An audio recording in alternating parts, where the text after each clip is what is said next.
शांती। आज आहे 26/10/2024 ची मुरली।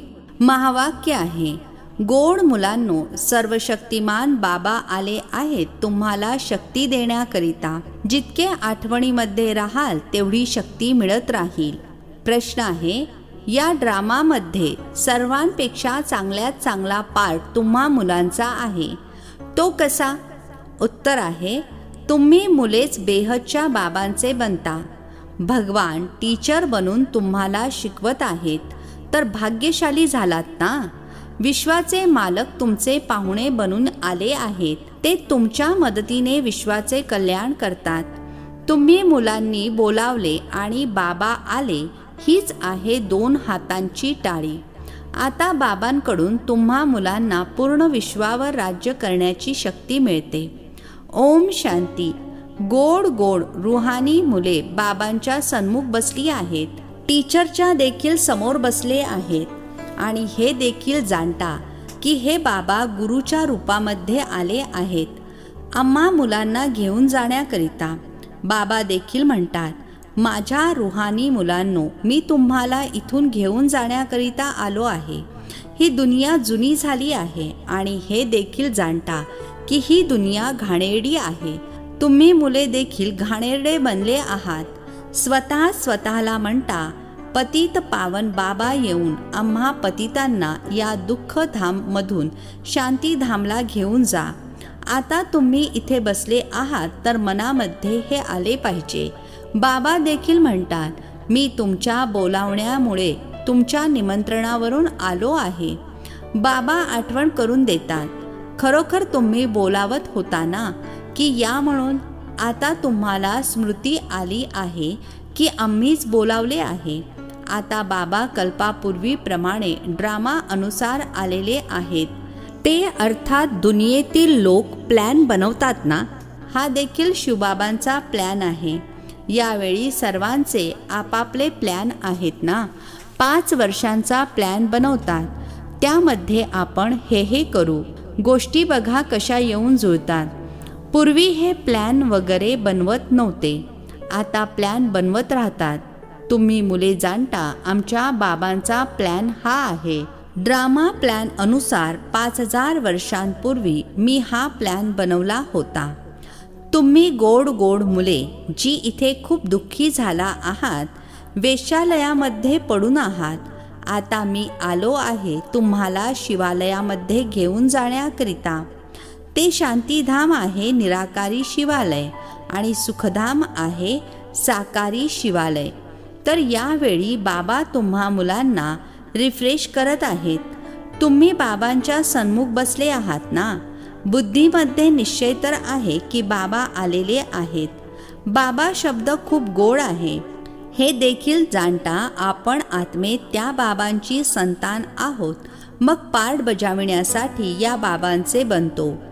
तुम्हाला लौकिक पिता किती वेळा मिळाले आहेत? सतयुगापासून सुख आणि दुःखाचा पार्ट बजावला आहे। तुम्ही जाणता की आता आपला दुःखाचा पार्ट पूर्ण होत आहे। सुखाचा पार्ट देखील पूर्ण 21 जन्म बजावला आहे आणि मग दुःखाचा पार्ट अर्धा कल्प बजावला आहे। बाबांनी तुम्हाला आठवण करून दिली आहे। बाबा विचारत आहेत, अगदी असेच आहे ना? आता पुन्हा तुम्हाला अर्धा कल्प सुखाचा पार्ट बजावयाचा आहे।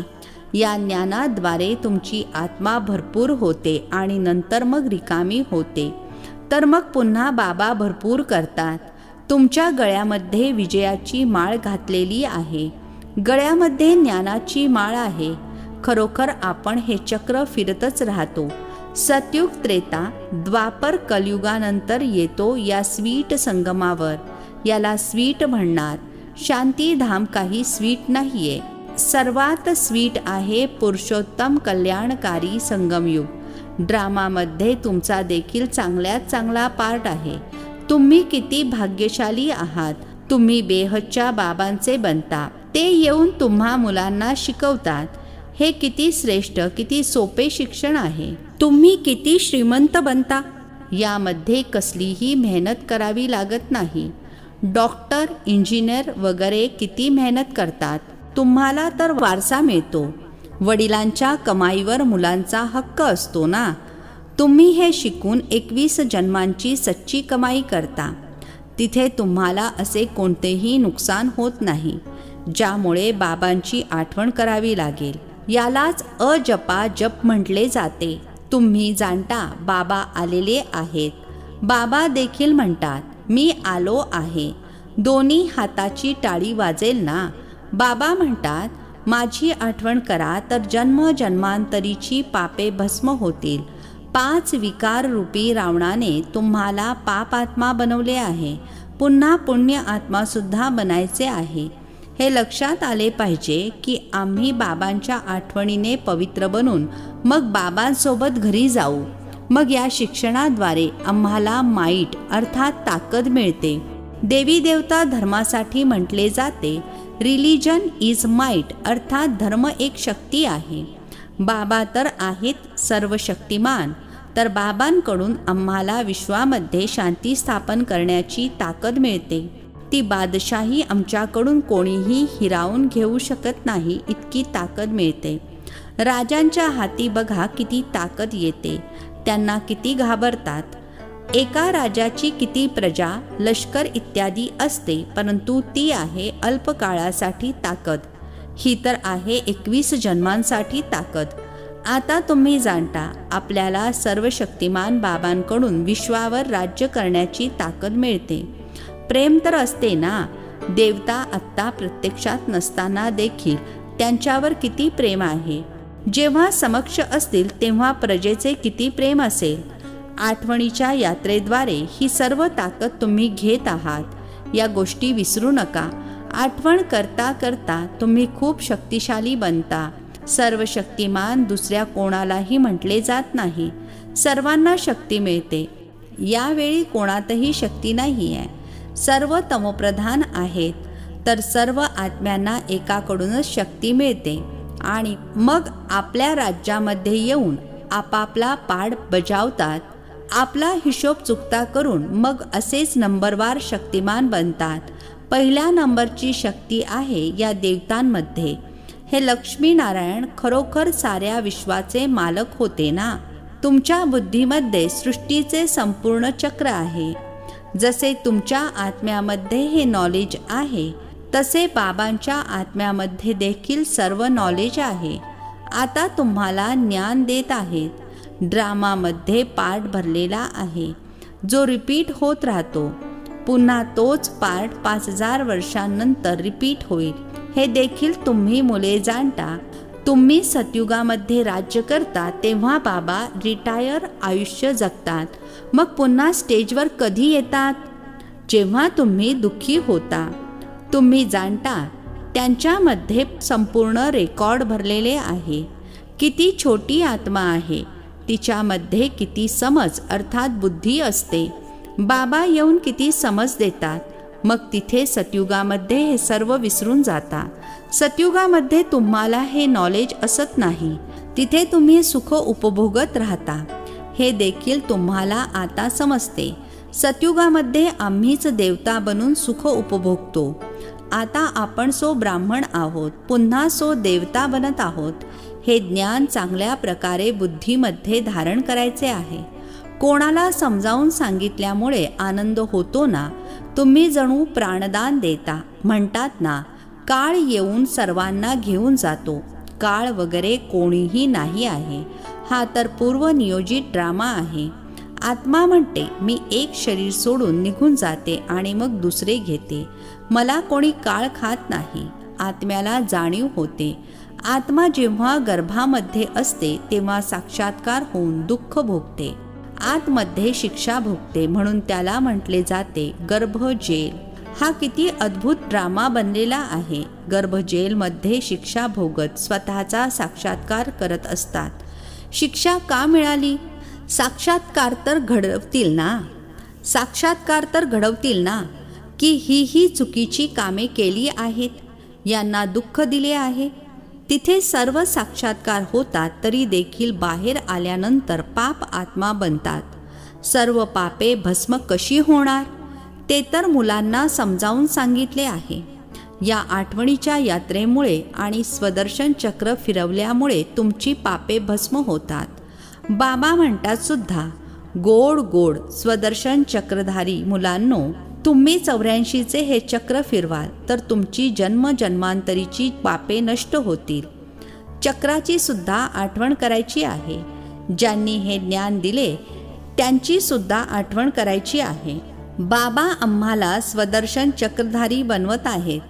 बनवतात तर खरे, परंतु मग दररोज नवीन नवीन येतात तर त्यांना रिफ्रेश करायचे असते। तुम्हाला सर्व ज्ञान मिळाले आहे। आता तुम्ही जाणता आपण इथे आलो आहोत पार्ट बजावण्याकरिता। 84चे चक्र पूर्ण केले आहे, आता परत जायचे आहे। तुम्ही असे चक्र फिरवत राहता का? बाबा जाणतात मुले खूप विसरून जातात। चक्र फिरवण्यामध्ये तर काहीच त्रास नाही, फुरसत तर खूप मिळते। शेवटी तुमची ही स्वदर्शन चक्रधारीची अवस्था राहील। तुम्हाला असे बनायचे आहे। संन्यासी लोक तर हे शिक्षण देऊ शकणार नाही। स्वदर्शन चक्राला खुद्द गुरु लोक सुद्धा जाणत नाहीत। ते तर फक्त म्हणतील, चला गंगेच्या तीरावर। किती लोक अंघोळ करतात, पुष्कळ लोक अंघोळ करतात, त्यामुळे गुरूंची कमाई होते।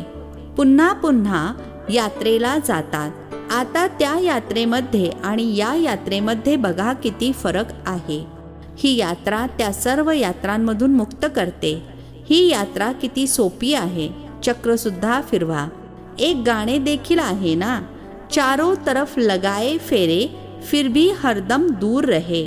बेहदच्या बाबांपासून दूर राहिलो, याची तुम्हाला जाणीव आत्ता होते आहे। ते लोक या अर्थाला जाणत नाहीत। आता तुम्ही जाणता खूप फेऱ्या मारत राहिलो। आता या फेऱ्यांमधून तुम्ही मुक्त झाले आहात। फेरे मारून काही जवळ आला नाहीत, अजूनच दूर होत गेलात। आता ड्रामा प्लॅन अनुसार सर्वांना सोबत घेऊन जाण्यासाठी बाबांनाच यावे लागते। बाबा म्हणतात, माझ्या मतानुसार तुम्हाला चालायचेच आहे, पवित्र बनायचे आहे। या दुनियेला दिसत असूनही बघायचे नाही। जोपर्यंत नवीन घर बनून तयार होत नाही तोपर्यंत जुन्या घरातच राहावे लागते। बाबा संगमावर वारसा देण्यासाठी येतात। बेहदच्या बाबांचा बेहदचा वारसा आहे। मुले जाणतात बाबांचा वारसा आमचा आहे। त्या आनंदामध्ये राहतात, आपली कमाई सुद्धा करतात आणि बाबांचा वारसा सुद्धा मिळतो। तुम्हाला तर वारसाच मिळतो। तिथे तुम्हाला कळणारही नाही की आपल्याला स्वर्गाचा वारसा कसा मिळाला। तिथे तर तुमचे आयुष्य खूप सुखी असते, कारण तुम्ही बाबांची आठवण करून शक्ती घेता। पाप नष्ट करणारे पतित पावन एक बाबाच आहेत। बाबांची आठवण केल्याने आणि स्वदर्शन चक्र फिरविल्यामुळेच तुमची पापे नष्ट होतात। हे नीट लक्षात घ्या। एवढेच समजावून सांगणे पुरेसे आहे। पुढे जाऊन तुम्हाला जास्त बोलावे लागणार नाही। एक इशारा सुद्धा पुरेसा आहे। बेहदच्या बाबांची आठवण करा तर तुमची पापे नष्ट होतील। तुम्ही नरापासून नारायण, नारीपासून लक्ष्मी बनण्यासाठी आला आहात, हे तर लक्षात आहे ना। इतर कोणाच्याही बुद्धीमध्ये ही गोष्ट येत नाही। इथे तुम्ही येता, लक्षात आहे आम्ही बापदादांकडे त्यांच्याकडून नवीन दुनियेचा वारसा घेण्यासाठी जातो। बाबा म्हणतात, स्वदर्शन चक्रधारी बनल्याने तुमची विकर्म विनाश होतील। आता जे तुमचे जीवन हिऱ्यासारखे बनवत आहेत त्याला बघा। हे देखील तुम्ही समजता, यामध्ये बघण्याची काही गोष्ट नाहीये। हे तुम्ही दिव्य दृष्टीद्वारे जाणता। आत्माच या शरीराद्वारे शिकते। हे ज्ञान आत्ता मिळाले आहे। आपण जी कर्म करतो आत्माच शरीर घेऊन कर्म करते। बाबांना तुम्हाला शिकवायचे देखील आहे। त्यांचे नाव तर कायम शिव हेच आहे। शरीराची नावे बदलतात। हे शरीर तर माझे नाही, ही यांची अर्थात ब्रह्मा बाबांची मालमत्ता आहे। शरीर आत्म्याची मालमत्ता असते, ज्याद्वारे पार्ट बजावते। ही तर एकदम सहज सोपी गोष्ट आहे। आत्मा तर सर्वांमध्ये आहे। सर्वांच्या शरीराचे नाव वेगवेगळे असते। हे तर आहेत। परम आत्मा, सुप्रीम आत्मा, सर्वोच्च आहेत। आता तुम्हाला समजते आहे। भगवान तर एक क्रिएटर अर्थात रचनाकार आहेत.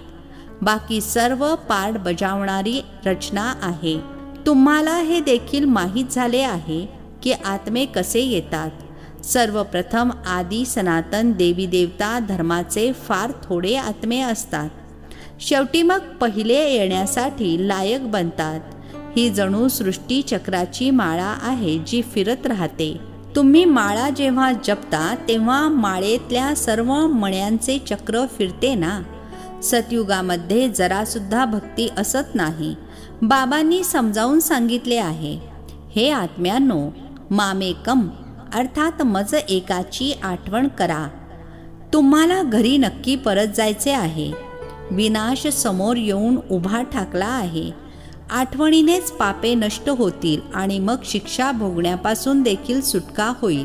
पद देखील चांगले मिळेल, नाहीतर खूप शिक्षा भोगावी लागेल. मी तुम्हा मुलांकडे किती चांगला पाहुणा आहे. मी सर्व विश्वाला बदलून टाकतो. जुन्या विश्वाला नवीन बनवतो. तुम्ही देखील जाणता, बाबा कल्पकल्प येऊन विश्वाला बदलून जुन्या विश्वाला नवीन बनवतात. हे विश्व नव्याचे जुने आणि जुन्याचे नवीन होते ना. तुम्ही यावेळी चक्र फिरवत राहता. बाबांच्या बुद्धीमध्ये ज्ञान आहे. वर्णन करतात, तुमच्या बुद्धीमध्ये देखील आहे की हे चक्र कसे फिरते. तुम्ही जाणता, बाबा आलेले आहेत. त्यांच्या श्रीमतावर आम्ही पावन बनतो. आठवणीनेच पावन बनत जाल, मग उच्च पद प्राप्त कराल. पुरुषार्थ देखील करून घेणे आवश्यक आहे. पुरुषार्थ करून घेण्यासाठी किती चित्र इत्यादी बनवतात. जे येतात त्यांना तुम्ही 84च्या चक्रावर समजावून सांगता. बाबांची आठवण केल्याने तुम्ही पतितापासून पावन बनाल. अच्छा, गोड गोड खूप खूप वर्षांनंतर भेटलेल्या मुलांप्रती मात पिता बापदादांची प्रेमपूर्वक आठवण आणि सुप्रभात. आत्मिक पित्याचा आत्मिक मुलांना नमस्ते. आम्हा आत्मिक मुलांचा आत्मिक पित्याला नमस्ते. धारणेसाठी मुख्य सारांश. पहिला पॉइंट आहे, ज्ञानाला व्यवस्थित बुद्धीमध्ये धारण करून अनेक आत्म्यांना प्राणदान द्यायचे आहे. स्वदर्शन चक्रधारी बनायचे आहे. दुसरा पॉइंट आहे, या गोड संगमावर आपल्या कमाईसोबतच बाबांच्या श्रीमतानुसार चालून पूर्ण वारसा घ्यायचा आहे. आपले आयुष्य कायमचे सुखी बनवायचे आहे. आजचे वरदान आहे, सर्व वरदानांना वेळेवर कार्यामध्ये उपयोगात आणून फलदायी बनविणारे फलस्वरूप भव. सर्व वरदानांना वेळेवर कार्यामध्ये उपयोगात आणून फलदायी बनविणारे फलस्वरूप भव. स्पष्टीकरण आहे, बापदादांकडून वेळोवेळी जी काही वरदाने मिळाली आहेत त्यांना वेळेवर कार्यामध्ये वापरा. वरदान ऐकून फक्त खुश होऊ नका की आज फार छान वरदान मिळाले. वरदानाचा कार्यामध्ये उपयोग केल्यामुळे वरदाने कायम राहतात. वरदान तर अविनाशी बाबांची आहेत, परंतु त्यांना फलदायी बनवायचे आहे. यासाठी वरदानाला पुन्हा पुन्हा स्मृतीचे पाणी द्या. वरदानाच्या स्वरूपामध्ये स्थित राहण्याचे ऊन द्या. तेव्हा वरदानांचे फलस्वरूप अर्थात मूर्त स्वरूप बनाल. स्लोगन आहे, विशेषतः या प्रभुप्रसाद आहेत त्यांना सेवेमध्ये वापरा, वाटा आणि वाढवा. विशेषतः या प्रभुप्रसाद आहेत त्यांना सेवेमध्ये वापरा, वाटा आणि वाढवा. अच्छा, ओम शांती. नवनवीन मराठी व्हिडिओज प्राप्त करण्यासाठी सबस्क्राईब करा मराठी गॉड रिपोर्ट चॅनलला.